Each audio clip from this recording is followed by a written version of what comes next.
foi fazer feitiço para roubar o marido de uma crente. E veja só o que aconteceu, irmãos. Recebi uma moça que ela era da igreja e era desviada.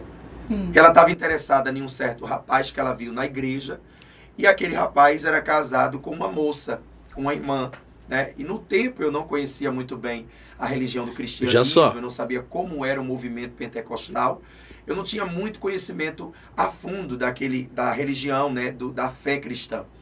Então, no tempo, eu tive uma experiência de receber uma quantia em 2001 para fazer um trabalho. E esse trabalho que eu fui fazer era um trabalho porque aquela moça que me procurou afastada, eu não sabia o porquê e nem perguntei o motivo. Eu não perguntei, não porque tive curiosidade, mas porque não me interessava. Eu queria o dinheiro dela e por eu estar preso ali naquela religião, acredito que 100% na mão do diabo, eu estava interessado tanto no dinheiro dela, quanto também fazer o trabalho para trazer a pessoa que ela amava ou que ela estava apaixonada. E eu fui fazer aquele trabalho. E quando eu fui fazer aquele trabalho, o trabalho não deu certo. Era uma madrugada fria. Eu estava com 28 filhos de santo comigo. E quando eu fui fazer o trabalho, numa distância absurda, porque todas as entidades, elas não trabalham em lugares comuns. São lugares específicos. E isso me dá base para falar que tem pessoas que acham que o diabo, que a potestade, que o mal, ele entra em qualquer lugar. Não, o mal entra onde damos acesso. Mas quando aquele ambiente é consagrado ao Senhor, ele não entra, ele não tem acesso a entrar naquele lugar. Então há restrições, há limitações. Quando eu fui fazer aquele trabalho, eu lembro que foi tão assim, até engraçado, porque quando eu fui fazer o trabalho, eu fui na confiança de poder gastar aquele dinheiro. E na época, o salário mínimo, né? Eu acredito que deveria ser R$200 ou R$250. E no tempo eu recebi um valor 50 vezes maior do que aquele valor do salário mínimo, né? Porque ela tinha condições, o que ela não tinha era Jesus. Ela tinha dinheiro, mas ela não tinha Jesus. Então, quando eu fui fazer aquele trabalho, eu lembro que o trabalho não deu certo, a entidade se incorporou em uma moça, que hoje, graças a Deus, é missionária, e eu lembro da entidade falando na boca daquela mulher, né, daquela moça, amiga minha, e era uma das responsáveis ali a me ajudar a cooperar no candomblé. Ela disse, olha, nada do que tem ali, a entidade falou, a gente quer. Nada do que tem dentro dessa rua, na encruzilhada, a gente tinha levado materiais para fazer o trabalho, a gente quer. E eu voltei indignado, já era com o sol raiando, porque no Nordeste o sol já raia 4 da manhã. E aí eu voltei para casa indignado com aquilo que não tinha dado certo.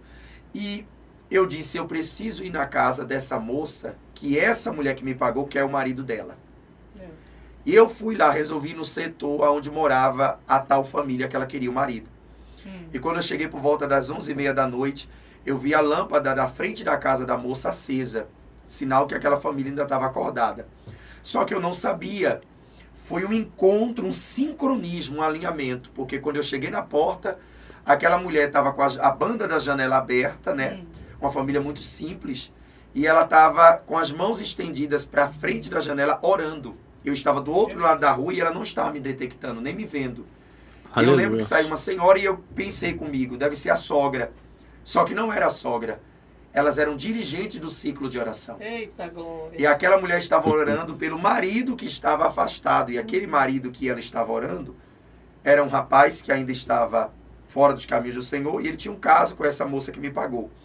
Então, naquele dia eu tive a certeza que por mais graduado que eu fosse na religião de cultura de matrizes africana, o trabalho não deu certo. Porque a oração de um justo pode muito em seus efeitos. Amém.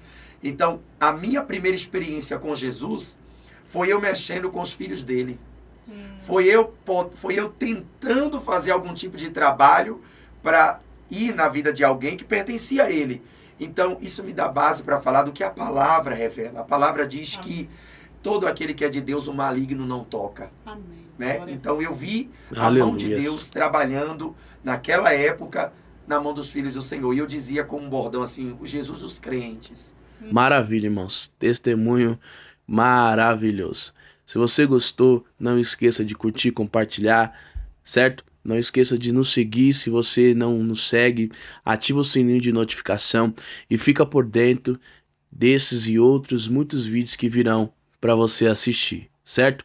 Quero agradecer por você ficar até aqui. Que Deus abençoe sua vida poderosamente e até o próximo vídeo.